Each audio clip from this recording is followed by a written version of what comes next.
अस्सलाम। इस वीडियो में हम बात करेंगे चैप्टर नंबर 33 गाइटिन की रिमेनिंग पोर्शन की कि रेड ब्लड सेल की मैचुरेशन के लिए क्या क्या रिक्वायरमेंट्स की हमें नीड होती है। तो हमें दो चीज़ों की नीड होती है रेड ब्लड सेल की मैचुरेशन के लिए। एक को हम बोलते हैं विटामिन B12 और एक को हम बोलते हैं फोलिक एसिड।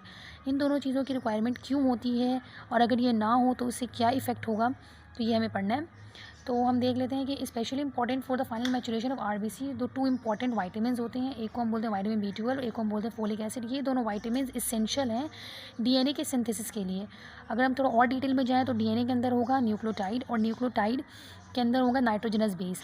तो नाइट्रोजनस बेस 4 टाइप्स की होती हैं। जो थाइमिडीन नाइट्रोजनस बेस होता है उसकी फॉर्मेशन के लिए हमें ये दोनों वाइटामिन की रिक्वायरमेंट होती है। जब ये दोनों वाइटामिन नहीं होंगी तो थायमिन नहीं बन पाएगा प्रॉपर्ली और डीएनए की प्रॉपर शेप नहीं हो पाएगी। डीएनए की जब प्रॉपर शेप नहीं हो पाएगी या फिर वो अपना प्रॉपर्ली फंक्शन नहीं कर पाएगा, तो जिसकी वजह से जो रेड ब्लड सेल्स की डिवीजन है या उसका जो शेप है वो प्रॉपर नहीं बनेगी, प्रॉपर बनेगी। शेप भी जो है वो बाइकनकेव की जगह ओवल शेप बन सकता है या इरेगुलर बन सकता है। तो इस वजह से जो है हमारा जो शेप होगा वो इरेगुलर होगा, लार्ज होगा, ओवल होगा, नॉर्मली बाइकनकेव नहीं होगा। और जब वो सर्कुलेटिंग ब्लड के अंदर एंटर होगा तो ईज़िली वो डैमेज हो सकता है। उसकी मेम्ब्रेन जो इतनी ज़्यादा फ्रेजाइल हो जाएगी कि वो ईज़िली डैमेज हो जाएगा। तो इस तरह के सेल्स को जो नॉर्मल शेप का नहीं है और ईज़िली डैमेज हो जा रहा है, तो इस तरह के आरबीसी को हम बोलते हैं मैक्रोसाइट्स। और इसकी जो ड्यूरेशन होती है बहुत ज़्यादा शॉर्ट लाइफ ड्यूरेशन होती है। तो इसलिए विटामिन B12 और फॉलिक एसिड बहुत ज़्यादा रिक्वायरमेंट होती है मैचुरेशन के लिए। अगर ये दोनों नहीं होंगी तो हमारा मैचुरेशन फेलियर हो जाएगा। अच्छा, अब फिर ये सेकेंड हम ये पढ़ लेते हैं कि विटामिन B12 या फिर जो है फॉलिक एसिड की जो एब्जॉर्प्शन है या डिफिशेंसी वो क्यों हो रही है। जी, तो अब हम बात कर लेते हैं कि सबसे पहले कि विटामिन B12 की एब्जॉर्प्शन क्यों फेल हो रही है। तो उससे पहले हमें एक चीज़ पढ़नी पड़ेगी, उसको बोलते हैं pernicious anaemia. What is pernicious anaemia? तो जिस तरह से हमने पढ़ा है कि गैस्ट्रिक म्यूकोसा, यानी हमारे जो गैस्ट्रिक के अंदर हमारा एक पूरा म्यूकोसा होता है और गैस्ट्रिक म्यूकोसा के अंदर डिफरेंट टाइप्स के सेल होते हैं जो डिफरेंट सिक्रेशंस वगैरह रिलीज़ कर रहे होते हैं। उसी तरह से उसमें से एक सेल होता है जिसको हम बोलते हैं parietal cell. Parietal cell release करता है एक फैक्टर जिसको हम बोलते हैं इंट्रिंसिक फैक्टर। और ये इंट्रिंसिक फैक्टर क्या करता है कि विटामिन B12 को अपने साथ बाउंड करता है एंड देन एब्जॉर्प्शन में हेल्प कर रहा होता है। अगर पर्नीशियस एनीमिया होगी, पर्नीशियस एनीमिया में क्या होता है, गैस्ट्रिक म्यूकोसा की एट्रोफी हो जाती है। जब गैस्ट्रिक म्यूकोसा ही ख़राब हो गया है तो वहाँ के जो पैराइटल सेल वो प्रॉपर्ली काम नहीं करेंगे, तो वो इंट्रिंसिक फैक्टर नहीं रिलीज़ करेंगे और इंट्रिंसिक फैक्टर जब रिलीज़ नहीं होगा तो हमारा जो विटामिन B12 है वो प्रॉपर्ली एब्जॉर्ब नहीं हो पाएगा। तो एक मेन वजह ये हो सकती है कि पर्नीशियस एनीमिया की वजह से हमारे पास मैचुरेशन फेल हो रहा है, विटामिन B12 की प्रॉपर्ली एब्जॉर्प्शन नहीं हो पा रही है। ओके, इसके अलावा जो है एक वजह ये हो गई। सेकंड वजह ये होती है कि बाज़ औक़ात जो है दूसरा फैक्टर जिसकी वजह से मैचुरेशन फेलियर हो रही थी रेड ब्लड सेल की वो है फॉलिक एसिड। तो फॉलिक एसिड नॉर्मली हमें जो है वो ग्रीन वेजिटेबल्स और सम फ्रूट्स और मीट्स वगैरह में इजीली मिल जाता है, लेकिन ये इजीली डिस्ट्रॉय हो जाता है। अगर हम ओवर कुक कर दें खाने को तो इजीली डिस्ट्रॉय हो जाता है। इसके अलावा एक ये डिज़ीज़ होती है जिसको हम कहते हैं स्प्रू। ये आपके पास इंटेस्टाइनल डिजीज़ होती है जिसके अंदर न्यूट्रिशन वगैरह जो प्रॉपर्ली एब्जॉर्ब नहीं हो पाते। तो जो प्रॉपर्ली एब्जॉर्ब नहीं हो पाएंगे फॉलिक एसिड, तो आपके पास जो ये अवेलेबल नहीं होंगे फॉर द मैचुरेशन के लिए, तो that's lead to maturation failure. Then हम फिर पढ़ लेते हैं कि हीमोग्लोबिन की फॉर्मेशन किस तरह से होती है। हीमोग्लोबिन की जो फॉर्मेशन है, जो सिंथेसिस है, वो स्टार्ट होती है प्रो एरिथ्रोब्लास्ट स्टेज में और कंटिन्यू रहती है जब तक कि वो रेटिकुलोसाइट स्टेज में ना पहुंच जाए। इसके लिए हमें ये कुछ चीज़ें देखनी पड़ेंगी कि सबसे पहले हमारे पास सक्सेनाइल कोए होता है। ये एक केमिकल है जो हमारा क्रैब साइकिल चल रहा होता है तो उसमें ये एक केमिकल बनता है। ये मिलता है हमारे पास 2 ग्लाइसिन से और एक रिंग लाइक स्ट्रक्चर बनती है जिसको हम बोलते हैं पायरोल। जब 4 पायरोल मिलते हैं तो हमारे पास एक और रिंग लाइक स्ट्रक्चर बनती है जिसको हम बोलते हैं प्रोटोपोरफायरिन 9।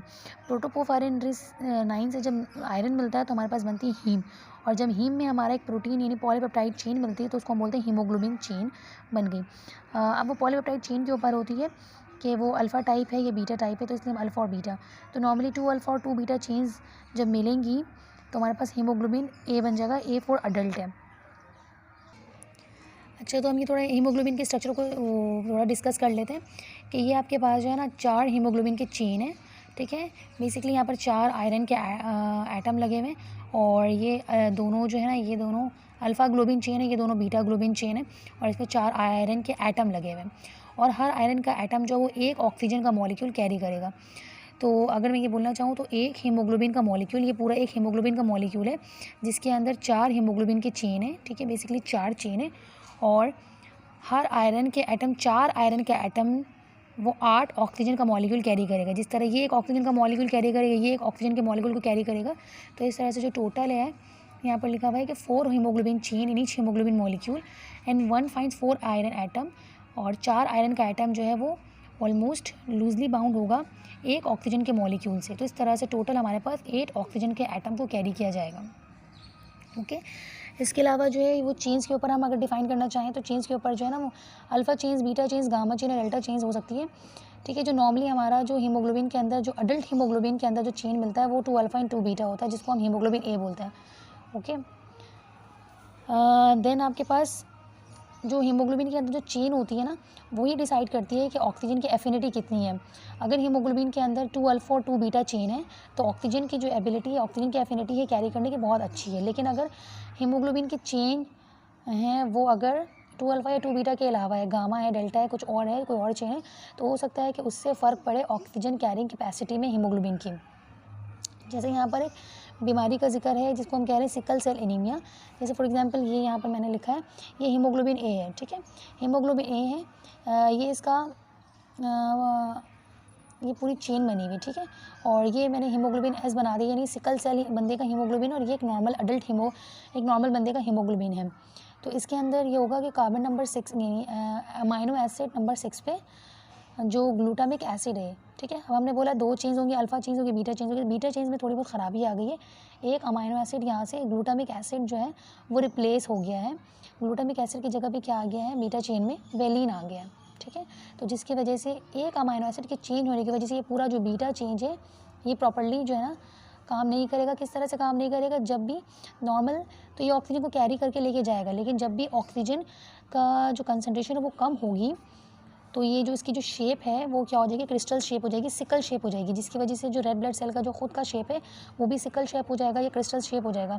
ये खुद भी प्लग हो सकते हैं with in the blood vessels के अंदर, या फिर ये कहीं पे प्लग हो जाएंगे तो उस ब्लड वेजल्स के अंदर क्लॉट बना सकते हैं, और इस तरह से रेड ब्लड सेल खुद भी जो है वो डैमेज हो सकता है। That lead to the sickle cell anaemia. अब हम बात कर लेते हैं कि आयरन मेटाबॉलिज्म, यानी आयरन हमारे लिए कितना इंपॉर्टेंट है। तो आयरन सिर्फ हीमोग्लोबिन के लिए इंपॉर्टेंट नहीं है, बल्कि इसके अलावा इसका बहुत इंपॉर्टेंट इसेंशियल एलिमेंट है हमारे मायोग्लोबिन के लिए, साइटोक्रोम के लिए और डिफरेंट एंजाइम्स के लिए। जो टोटल क्वांटिटी होती है आयरन की वो 4 से 5 ग्राम होती है। ठीक है, अगर हम परसेंटेज की बात करें तो हमारा जो 65% आयरन होता है वो हीमोग्लोबिन के अंदर होता है, 4% हमारा मायोग्लोबिन के अंदर होता है, 1% जो होता है वो डिफरेंट हीम कंपाउंड्स में प्रेजेंट होता है, और 0.1 जो है वो कंबाइन होता है हमारे प्रोटीन ट्रांसफरेंट के साथ, और 15 to 30 जो है वो हमारा स्टोर होता है डिफरेंट रेटिकुलर एंडोथेलियल सिस्टम्स के अंदर और हमारे लिवर सेल्स के अंदर in the form of ferritin. Okay, अब ट्रांसफॉर्म फॉर्म कौन सी आयरन की और स्टोरेज फॉर्म कौन सी आयरन की। तो जब हमारा आयरन जो एब्जॉर्ब होता है स्मॉल इंटेस्टाइन से, तो ये फ़ौरन से कंबाइन होता है ब्लड प्लाज्मा के साथ, यानी ब्लड के अंदर एक प्रोटीन मौजूद होती है जिसको हम बोलते हैं एपोट्रांसफेरिन, और वो कन्वर्ट हो जाती है ट्रांसफेरिन में। ठीक है, आयरन जो है वो लूजली बाउंड होता है ट्रांसफेरिन प्रोटीन के साथ, और जब भी किसी टिश्यू के पास से गुजरता है और अगर उस टिश्यू को आयरन की ज़रूरत होती है तो वो अपना आयरन जो है उसको पास कर देता है। जब वो आयरन साइटोप्लाज्म के अंदर पहुंचता है तो आयरन जो है कंबाइन होता है एक और प्रोटीन के साथ जिसको हम कहते हैं एपोफेरेटिन, और वो कन्वर्ट हो जाता है फेरेटिन के अंदर। अब मैं आपको ये इस डायग्राम में समझाती हूँ कि जैसे आयरन एब्जॉर्ब हुआ स्मॉल इंटेस्टाइन से, तो प्लाज्मा के अंदर एक प्रोटीन मौजूद थी जिसको हमने बोला था ट्रांसफेरिन, उसके साथ आयरन बाइंड हो गया। ओके, अब ये प्रोटीन, ये आयरन जो है ये प्रोटीन के साथ बाइंड होने के बाद हमारे सेल के पास जाएगा। अब वो सेल कुछ भी हो सकते हैं, या तो वो सेल हमारा लिवर का सेल हो सकता है, या तो वो रेटिकुलर एंडोथेलियल सेल हो सकता है। ओके, दोनों सेल हो सकते हैं। ये आयरन जो है ये ट्रांसफेरिन बाहर ही रह जाएगा, आयरन को अंदर ट्रांसपोर्ट कर दिया जाएगा। ये आयरन जाएगा एक और प्रोटीन के साथ बाउंड हो जाएगा जिसको हम कहते हैं फेरेटिन। एपोफेरेटिन पहले आयरन के बाइंड होने से पहले एपोफेरेटिन था, और जब आयरन बाइंड हो जाएगा तो इसको हम फेरेटिन बोलेंगे और ये स्टोर हो जाएगा। ओके, निकल जब भी हमें आयरन की दोबारा ज़रूरत होगी रेड ब्लड सेल की प्रोडक्शन के लिए, तो ये जो फेरेटिन फॉर्म में स्टोर हुआ था आयरन, ये दोबारा से हमारे प्लाज्मा में शामिल होगा। ये ट्रांसफेरिन आयरन के साथ जो है हमारे हेमाटोपोइएटिक स्टेम सेल के पास जाएगा, एंड देन हीमोग्लोबिन की फॉर्मेशन रेड ब्लड सेल के अंदर स्टार्ट हो जाएगी। ओके, और जब हीमोग्लोबिन टूटता है तो यानी जब red blood cell break down होता है 120 डेज़ के बाद, तो हीमोग्लोबिन इसमें से ब्रेक डाउन हो जाता है, तो हीम अलग हो जाता है और ग्लोबिन अलग हो जाता है। तो हीम पार्ट जो है वो दोबारा से डिग्रेडिंग हीमोग्लोबिन फ्री आयरन होता है, और फ्री आयरन जाके दोबारा से स्टोर हो जाता है हमारे लिवर सेल्स के अंदर या फिर रेटिकुलो एंडोथेलियल सिस्टम्स के अंदर स्टोर हो जाता है। एक और ख़ास किस्म का जो आयरन होता है जो स्टोर होता है, जो इनसॉल्युबल फॉर्म होता है, जिसको हम बोलते हैं हीमोसिड्रिन। हीमोसिड्रिन बेसिकली एक स्टोरेज फॉर्म ऑफ आयरन है, लेकिन ये इनसॉल्युबल होता है। ये हमारा सॉल्युबल फॉर्म है, ये हमारा इनसॉल्युबल फॉर्म है। और एक्सेस फॉर्म है, जो हमारे ब्लड में बहुत ज़्यादा आयरन होता है तो उसको कुछ फॉर्म में फेरेटिन फॉर्म में स्टोर कर लिया जाता है, जो सॉल्युबल फॉर्म है, और कुछ जो है वो इनसॉल्युबल फॉर्म में स्टोर कर लिया जाता है, जिसको हम बोलते हैं हीमोसिड्रिन।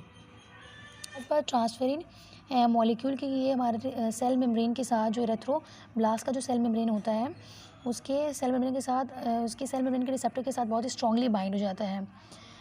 एंड देन वो बाउंड होने के बाद आयरन को अपने साथ इंजेस्ट करवा लेता है इरेथ्रोब्लास्ट के अंदर एंडोसाइटोसिस के ज़रिए। देन ट्रांसफेरिन जो है वो डिलीवर करता है आयरन को डायरेक्टली माइटोकॉन्ड्रिया के अंदर, जहाँ पर हीम की सिंथेसिस हो रही होती है। तो इस तरह से जिन लोगों में ट्रांसफेरिन जो प्रोटीन होती है, अगर उनकी कमी होगी तो जो आयरन की ट्रांसपोर्टेशन है वो फेलियर होने के चांसेस हैं, जिसकी वजह से प्रॉपर्ली हीमोग्लोबिन की फॉर्मेशन नहीं हो पाएगी। और जब हीमोग्लोबिन की फॉर्मेशन नहीं हो पाएगी तो उसको हम बोलेंगे हाइपोक्रोमिक, और जिसकी वजह से रेड ब्लड सेल प्रॉपर्ली नहीं बनेगा, तो दैट्स लीड टू एनीमिया, तो दैट्स कॉज हाइपोक्रोमिक एनीमिया।